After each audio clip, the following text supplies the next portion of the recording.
most of the annulates. Let's see the earthworm excretory system. In that, first of all, the most of the annulates is having a nephridia called typical nephridia, which is not there in earthworm. Typical nephridia. In Ferritima posthuma, it is not there, but to learn the definitions, just let me go for that nephridia. About the nephridia, brief of the typical nephridia I am giving to you. So generally a nephrostome is present with the nephridial body, and nephridial body opens out as nephridiophore. This is called typical nephridia. Just keep remember the typical nephridia which is there. That means every nephridia nephrostome is present in one segment, and their nephridial body is going that it enters into the another segment. That is the scenario. Okay, so that is the scenario. In general, it will be present like this. Nephrostome in one segment, and nephridiophores are going to be on other segment. Wait, I have some technical problems I'm getting. Like this. And again, one more. Likewise, nephridial body. So just one is enough here. So nephrostome is present. Nephrostome is present. That's why what do you say? Nephrostome is present. Stome means mouth. Nephrostome means nephridial mouth. Okay. That's why we call such type of nephridia as open type of nephridia. Okay. Next, nephridiophore is present. This is nephridiophore. Nephridiophore is present. It's a nephridiophore present and opening outside. That's why we call such kind of nephridia as exonephric nephridia. So finally, I am going to declare the typical nephridia is open exonephric nephridia. Typical nephridia called open exonephric nephridia. Okay, this word will come for you in option wise, but you should know that just for information. The typical nephridia, open exonephric nephridia. So let me write typical nephridia. So such kind of typical nephridia, which is a common feature of most annulates, which is absent in that Peritima postum. That open exonephric nephridia. Open, that indicates nephrostome present. Exonephric, that indicates that opening outside. Open exonephric nephridia. Okay, so let's talk about the three types of nephridia which are present in the earthworm. So first of all, pharyngeal nephridia. First of all, pharyngeal nephridia. Should go with pharyngeal nephridia. So I think you know where the pharyngeal nephridia are present, isn't it? Pharyngeal nephridia. So anyone answering pharyngeal nephridia? 4, 5, 6. 4, Very 5, 6. 4, 5, 6. Okay, so pharyngeal nephridia are present in the 4, 5, 6. So let me draw the first of all the intestine, the mouth, buccal cavity, pharynx, esophagus is enough here. Okay, so that pharyngeal nephridia are called as tufts of nephridia. We call them as tufts of nephridia because they are arranged in the form of bundles. So that's why we say the pharyngeal nephridia are called tufts of nephridia. Okay. So because arranged in the form of bundle, you see here, that's not a single one. That means, so what I'm saying here, the single nephridia will be like this, single nephridia. So these kind of nephridia are so many present, like this, like this, like this. Tufts of nephridia. Okay, so these are called tufts of nephridia. That's the first thing you have to remember. And from all the nephridia present in each tuft is going to open into a common excretory canal. Common excretory canal arises from, wait. Common excretory canal arises from the sixth segment is going to open into the buccal cavity. Common excretory canal from the sixth segment opens into the buccal cavity. Common excretory canal from the fourth and fifth segments opens into the pharynx. So most of the excretory canals are opening into the pharynx. Hence, it is called enteronephric nephridia. Okay, enteronephric nephridia. If you see the nephrostome, that the nephridia, single nephridia, I'll show you that single nephridia will be present like this. So nephrostome is absent. So nephrostome is absent. That's why what we say, closed type of nephridia. Okay, closed type of nephridia. So that we remember that the pharyngeal nephridia are called as, finally, what we are saying, the pharyngeal nephridia. Pharyngeal nephridia are closed. Why closed? Nephrostome is absent. Opening into the alimentary canal. That's why enteronephric, closed enteronephric nephridia. Okay, reminding all formality, just remember that tufts of nephridia. Why it is called tufts of nephridia? Arranged in the bundle. Why it is called pharyngeal nephridia? Mostly opening into the pharynx. And why it is called closed type of nephridia? Nephrostome is absent. Enteronephric nephridia, opening into the alimentary canal. That's the story of pharyngeal nephridia. Okay. Next, let's move into the integumentary nephridia. Second one, integumentary nephridia. Integumentary. So, in which segments the integumentary nephridia are present? Third segment to the Third last segment to segment. end. Third segment to the last segment, integumentary nephridia are present. Yes, so 1, 2, 3. Let us leave 1 and 2. Then after these, that every segment contain this integumentary nephridia. Every segment is with integumentary nephridia from third segment onwards. Okay. From the third segment onwards, the integumentary nephridia are present. So, why they are called integumentary nephridia? Integumentary means they are attached to the body wall. That's why we say integumentary nephridia. So, integumentary, reason to say them as integumentary, they are attached to the inner lining of body wall. Attached to the inner lining of body wall. Okay. So, then why they are called inner lining of body wall? That's it. That is the first thing you have to remember. Then these are called micronephridia. They are also called micronephridia. Why these are called micronephridia? Very small in size. These nephridia are very small in size. Hence we say micronephridia, smaller in size. Even we call them as V-shaped nephridia because they are in V shape. That no matter. Very primary information we have in the text. Now, they are closed type of nephridia. Can you give the reason why they are called closed type? Nephrostome is absent. Yeah, let us see one box in microscope, one box in microscope, one dot. That means these are present like this. V-shaped nephridia. Okay, so one at least I am showing here, no nephrostome and opens out through nephridiopore. Okay, so like that, closed type. So closed type of nephridia. Nephrostome is absent. That's why we say nephrostome is absent. That's why we say closed type. Okay, next. Why these are called exonephric nephridia? Reason to say them as exonephric nephridia. Present Because outside. Present outside. opening outside with the help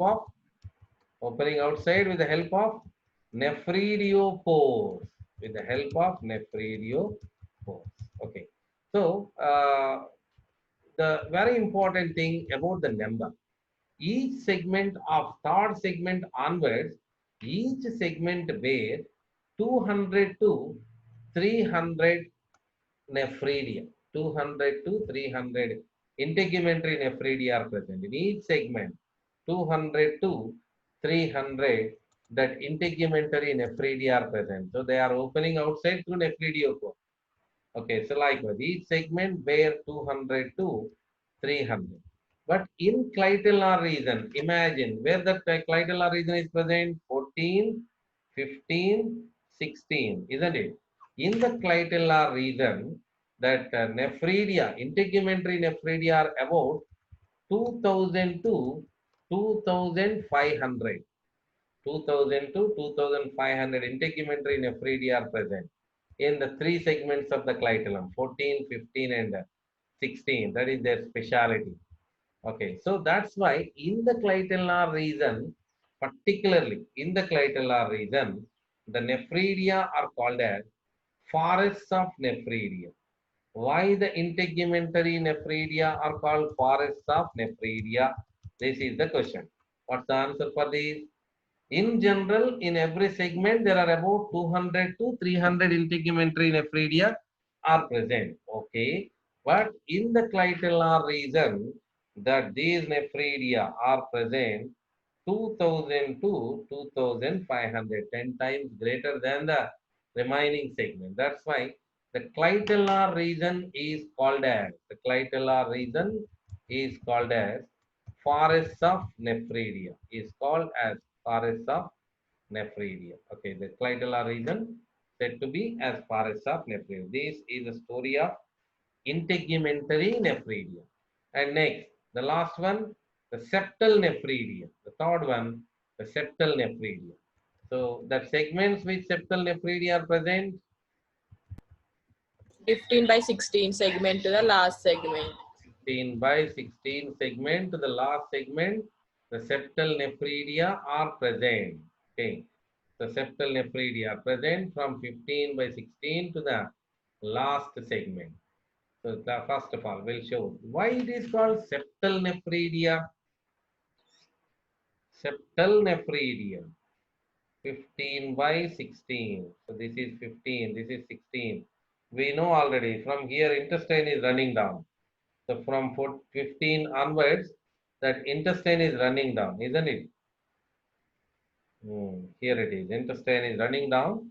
So our septal nephridia, why these are called septal nephridia? Because they are present above on the septa. They are present above on the septa. Nearly 20 to 25 in each row.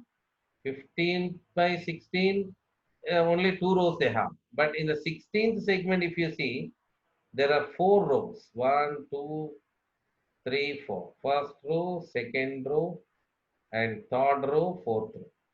Okay, so that's why in the 15 by 16 segment, in the 15th segment, particularly when you are talking about 15th segment contains 40 to 50. 16th segment onwards, 4 rows, and each row bear 20 to 25. That means here it is 20 to 25. Here 20 to 25. 20 to 25. Like this. So that's why in the particularly from 16 segment onwards till the last segment, except last segment, 80 to 100 septal nephridia are present. 80 to 100 septal nephridia. Okay, so let me write the name 80 to 100. From here onwards, 80 to 100. Only 15th segment and last segment, only 2 rows, 40 to 50, 80 to 100. So why these are called septal nephridia? As we said now, attached to the septa. Nephrostome is present. Each septal nephridia is with nephrostome. Okay, so the typical structure it is actually nephrostome and nephridial body with the proximal and distal limb and terminal duct and long coiled twisted loop.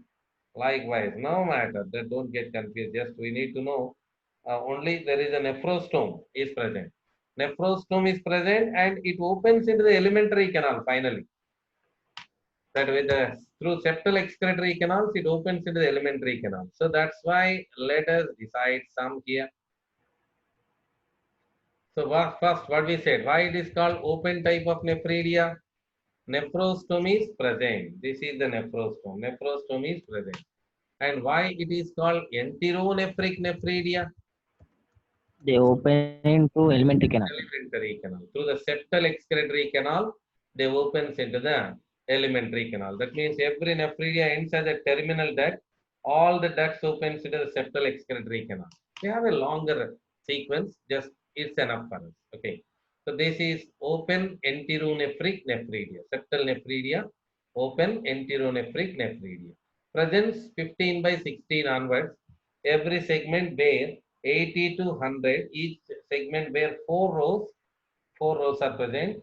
Then only 15 segment and last segment is having the 2 rows. That means 40 to 50. That is the number wise. And these are macronephridia, larger in size in compare with the previous two. So that's it. Let's make formality here. Let's complete here also and we'll close this session. Excretory system. The excretory organs occur as segmentally arranged coiled tubules called nephridia. Singly, we say nephridium. There are 3 types: septal nephridia, integumentary nephridia, pharyngeal nephridia. Septal nephridia present on both the sides of the intersegmental septa, above on the septa between the 2 segments. Then 15 by 16th to the last, they open into the intestine. That's why we call enteronephric nephridia. Integumentary nephridia attached to the inner body wall from the third segment to the last, hence called integumentary nephridia. They open to the exterior and the body surface by nephridiophores, we call exonephric nephridia. Then pharyngeal nephridia, present as 3 paired tufts arranged in the form of tufts, bundles, you can see here. Then in segment 4, 5, 6, they open into the buccal cavity and pharynx. Hence we call enteronephric nephridia. The different types of nephridia of erythema are fundamentally similar in structure. Nephridia with nephrostome are called open nephridia. Septal nephridia is open nephridia, and nephridia which do not have nephrostome are called closed nephridia, like pharyngeal and integumentary. Nephridia that open to the exterior through nephridiophores are called exonephric nephridia, and those opening into the gut are called enteronephric nephridia. Okay, enteronephric nephridia have a role in osmoregulation, water balance, conservation of the water, or homeostasis, body water weight maintenance. So earthworms are mostly ureotelic animal. Do you remember this? In the next class, I'll explain what is ammonotelic, ureotelic, uricotelic, and what is the difference between the excretory and undigested material. Both are same or different, that we have to discuss in the next. Chief nitrogenous excretory waste here is urea, hence we call ureotelic animal. The history of ammono, ureo, urico, that we are going to see in the next class, along with the difference between the undigested and excretory wastes. Undigested and excretory waste. Okay. And finally, I'm closing here. You need to remember pharyngeal nephridia is closed enteronephric nephridia. Integumentary nephridia is said to be that closed exonephric nephridia, and septal nephridia is called open enteronephric nephridia. Okay, so that's it, all the 3 types of nephridia. Whereas in case of erythema, typical nephridia are absent. So that's the story of nephridia. Okay, so then we continue with the nervous system in the next class, along with some basics as about the digestive and excretory wastes difference and types of excretory materials. That all we'll discuss in the next class. Okay, thank you. Thank you.